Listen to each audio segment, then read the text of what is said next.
Hello everyone! Welcome sa ating little channel. Ayun, ang video natin ngayon ay tungkol sa kung paano ba natin malalaman na tayo ay may nuwato na or approved na tayo sa ating filing. Ayun, sa mga hindi nakakaalam na pag mayroon na tayong nuwa 1, ang susunod natin aabangan or itatrack ay ang ating nuwa 2 or approval ng ating filing. Ayun. Pag nagustuhan niyo po ang ating video, sana naman, baka naman, pa-like, share, comment, at pa-subscribe naman para mas lalong lumaki ang ating channel. Thank you guys!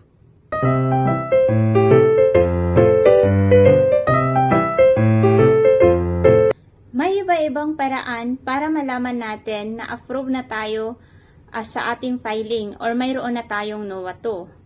Ang isa dyan ay kailangan natin mag-download ng app sa Play Store. Ito ang USCIS Case Tracker at saka yung Lawfully. Pag naka-download na po tayo, ang kailangan lang po natin gawin ay ilagay doon ang ating receipt number na makikita natin sa ating NOA 1. Yun. Kung California ang iyong service center, magsisimula ang iyong receipt number sa WAC. Yung pangalawang paraan naman po ay i-track natin ito online sa USCIS site. Ayun, ganito lang po, ipapakita po natin kung paano ang pag-track online. At kung sakali na i-track natin ito sa app, ganito po ang lalabas pag sa app. At ganito din po ang lalabas pag sa USCIS site natin i-track. Ayun. Ganito lang guys, i-track online kung tayo ay approved sa ating filing or may NOA 2 na tayo. So, search natin, Case Tracker USCIS. Click natin yan. Tadan, ito yung lalabas. uscis.gov, Case Status Online, Case Status Search USCIS. So, click natin to. Tadan! Yan, ganito ang itsura niya. So, taas natin ng konti. Yan.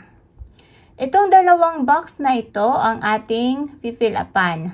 So, dito sa unang box, ang ilalagay natin dito ay ang ating receipt number na makikita sa NOA 1. So, kung ang iyong service center ay California, katulad ko, magsisimula ang iyong receipt number sa WAC.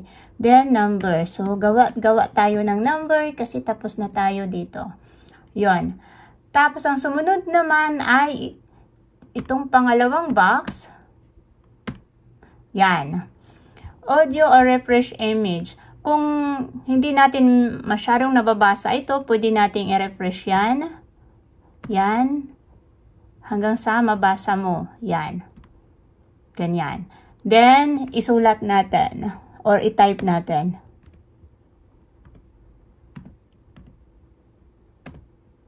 Yan. So, hindi siya lalabas sa check status kasi nga, ito ay hindi tama. Yon. Pero kung tama ang iyong ilalagay dito, ay lalabas dito ang itong check status at i-click mo yan, then lalabas na kung kayo ay approve or hindi pa. Ayun. Sana ay makatulong itong aking video sa mga nagpa-process ng K1 visa. Thank you guys and good luck sa process.